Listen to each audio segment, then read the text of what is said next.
Siguradong matutuwa kayo sa mga mangyayari ngayon sa abot kamay na pangarap sapagkat ikakabigla ni Zoe ang mga sasabihin sa kanya ni Justin.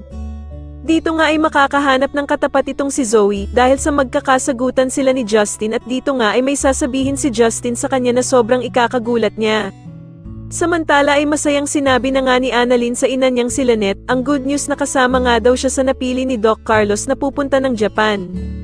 Subalit may ipagtatapat nga daw si Lynette sa kanya tungkol sa kanyang asawa na si Doc Carlos at kung ano nga daw ang totoong sinapit nito sa kanya. Sa kasamaang palad naman ay mukhang hindi nga ito may pagtatapat ni Lynette dahil sa biglang dadating nga itong si Doc Carlos at maaktuhan niya ang pag-uusap nilang mag-ina. Sa kabilang banda naman dahil nga sa nakitang sugat ni Josa sa braso ni Lynette ay sigurado nga daw ito na si Doc Carlos ang may kagagawa ng kanyang sugat. Kaya naman ay agad na yayayain niya si Aling Susan na pumunta na sa mga pulis para isumbong si Doc Carlos sa ginawa nito kay Lynette. Samantala matapos nga ang matagal na pagkawala ng mag-inang Moira at Zoe, ay muling babalik na nga ang mga ito ng Apex.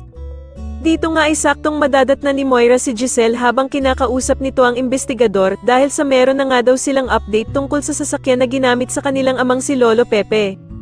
Bigla namang makikisali ang bruhang si Moira sa kanilang usapan at sasabihin nga nito na masyado naman daw siyang na-miss ni Giselle. Samantala sa pagbabalik naman ni Zoe, ay agad itong makakahanap ng katapat dahil sa pagsasabihan niya si Justin na hindi daw nito maaagaw ang Apex sa kanila. Pero sasagutin naman siya ni Justin na ihanda na nga daw niya ang kanyang sarili dahil sa malapit na nga daw siyang maging sampid sa Apex kapag nagising na nga itong si Don Pepe. Sa tingin niyo tuluyan na nga kayang makulong ang demonyong si Doc Carlos at maglakas loob na nga kaya talaga si Lynette na isumbong siya, mas lalo na nga talagang nagiging exciting ang mga susunod na kaganapan kaya naman ay mas lalo pa nating abangan ang mas lalong gumigandang abot kamay na pangarap. Maraming salamat po sa inyong panonood at sana po ay ma-subscribe niyo ako. Maraming salamat po.